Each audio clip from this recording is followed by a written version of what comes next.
ଜୀବନରେ ବଡ଼ ହିନିମାନିଆ। ଈଶ୍ୱର ତ ଆମକୁ ଗଛ ଜୀବନ ଦେଇଛନ୍ତି। କିଏ ଖାଇବ, କିଏ କାଟିବ, କିଏ ଜାଣିବ। ଭାଇ କେବଳ ତୁମେ କଣ, ଆମେ ସମସ୍ତେ ହିନିମାନିଆ।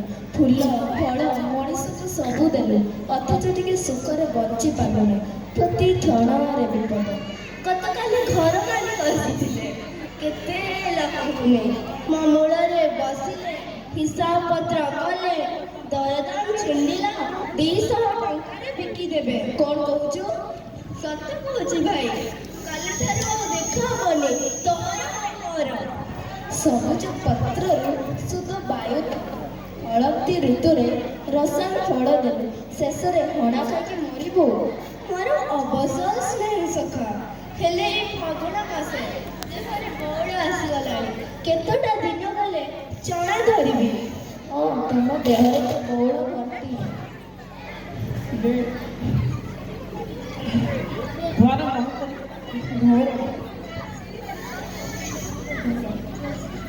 ମୋ ପାଇଁ ଭଣ ଭଣ ହୋଇ ବେଡ଼ି ଗଲାଣି। ବହୁ ଘାତ ପ୍ରାତିଘାତ ଭିତରେ ମୁଁ ବଞ୍ଚିଛି। ପାଣି ଦେଇ ମାଲିକାଣୀ ବଞ୍ଚେଇଛି, ନହେଲେ କୋଉ ଦିନରୁ ମରି ସାରନ୍ତିଣି।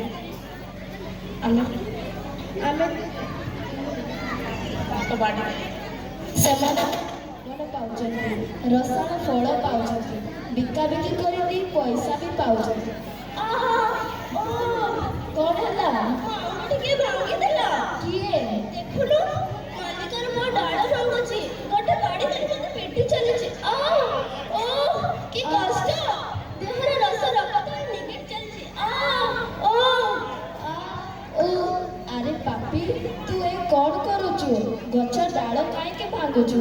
ବାଡ଼ିରେ ପିଟୁଛୁ କାହିଁକି? ତାର କଣ ଜୀବନ ନାହିଁ? ଆମଠି ଭାଙ୍ଗିଥିଲା ସଖା, ଏବେ ଡେଣା ଭାଙ୍ଗିଗଲା। ରକ୍ତ ବହି ଯାଉଛି ସଖା। ଆରେ ଚଣ୍ଡାଳ, ତୁ ଏ କଣ କରୁଛୁ? ତା ଡେଣା କାହିଁକି ଭାଙ୍ଗିଲୁ? ସେ ତୋର କଣ ଦୋଷ କରିଛି? ସେ କଣ ତୁମ କଥା ଶୁଣି ପାରୁଛି କି ସଖା? ଆମେ ତ ଇତର ଜୀବ, ଆମ କଥା କେବଳ ଆମେ ଶୁଣିପାରୁ। ଏ ମଣିଷ ସମାଜ ପାଖରେ ଆମ କଥା ପହଞ୍ଚି ପାରେ ନାହିଁ, କି ଏ ମଣିଷ ସମାଜ ଆମ ଭାଷା ବୁଝିପାରନ୍ତି ନାହିଁ। ନ ଶୁଣିପାରୁ, ଅଭିଶାପ ତ ତା ଉପରେ ପଡ଼ିବ। ଯେଉଁ ଅଭିଶାପରେ ସେ ତା ମଣିଷ ସମାଜ ଜଳି ପଡ଼ି ପାଉଁଶ ହୋଇଯିବେ। ନା ସଖା ନା, ଅଭିଶାପ ଏ ନିର୍ବୋଧ ବାଳକ। ଗଛର ଉପକାର କଣ ସେ ଜାଣେନି।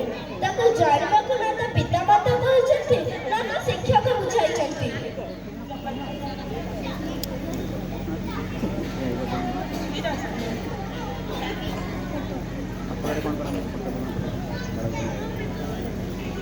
ଅମର, ଅମର, ତୁ ଏ କଣ କରୁଛୁ? ଗଛ ଡାଳ କାହିଁକି ଭାଙ୍ଗୁଛୁ? ଗଛ ତୋର କଣ କଲା? ମୁଁ ଡାଳ ଭାଙ୍ଗିବି, ତୁମର କଣ ଗଲା? ମୋର କଣ ଗଲା?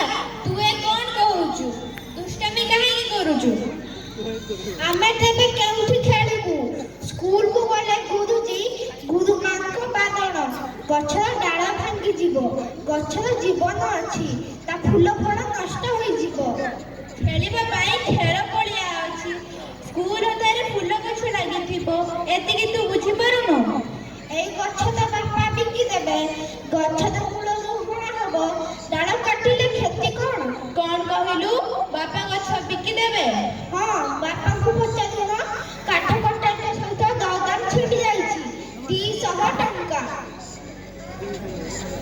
ଆମ୍ବ ଗଛ, ରସାଳ ଫଳ, ଦେବ ବୃକ୍ଷ, ତା ଡାଳରେ ପୂର୍ଣ୍ଣ କଳସ ବସେ, ତା ଶୁଖିଲା ଡାଳରେ ଘର ହୋମ ହୁଏ, ତା ଫଳରେ ଭଗବାନଙ୍କୁ ଭୋଗ ଲାଗେ। ମା, ତୁମେ କାନ୍ଦୁଛ?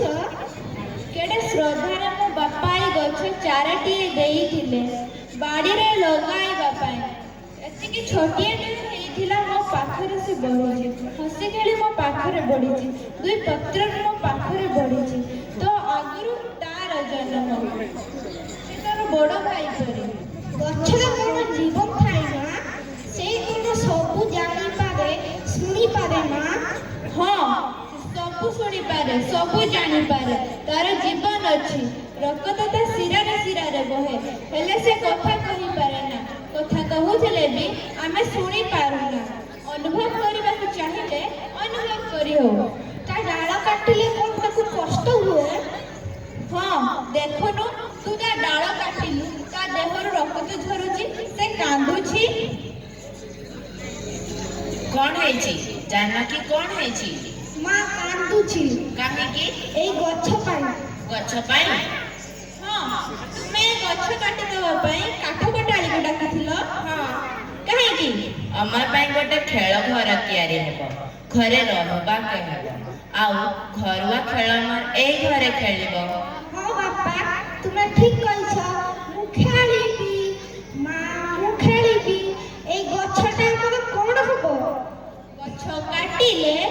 ଗଛ କାଟିବ ତ ମୋ ଜୀବନ କାଟିବ। ମାନେ? ଏ ଗଛ ମୋର ଜୀବନ, ମୋ ବାପାଙ୍କର ସ୍ମୃତି। ଆସିଲା ଦିନୁ ସବୁ ଅଭାବ ତୁଟି ଯାଇଛି, ଋଣ ପରିଶୋଧ ହେଇଛି, ଜୀବନକୁ ଜୀବନ ପରି ଶାନ୍ତିରେ ବଞ୍ଚି ହେଉଛି। ଗଛ କାଟିବ ତ ମୋ ଜୀବନ କାଟିବ। ହଁ ବୁଝିବ ତେଣିକି। ଠିକ କହିଛନ୍ତି ଆପଣ। ମୁଁ ଅନେକ ବେଳ ଶୁଣୁଥିଲି ବୃକ୍ଷ ଜୀବନ ଦେବତା, ବୃକ୍ଷର ଜୀବନ ଅଛି। ନା ବାପା ଆମେ ଗଛ କାଟିବାନି। ମା ତୁମେ କାନ୍ଦ ନା, ମୋ ଠାରୁ ଅଧିକ ଏ ଗଛର ଜୀବନ। ଠିକ କହିଛନ୍ତି ଗୁରୁଜୀ, ଏଇ ଗଛଟି ଆମର କେଳେ ଆଶା ଓ ଭରସାର ସାକ୍ଷୀ। ମୁଁ ଶପଥ କରୁଛି ଗଛ ଆଉ କାଟିବି ନାହିଁ। ଆସ ଜାନକୀ, ଆସନ୍ତୁ ଗୁରୁଜୀ, ଆସ ମା।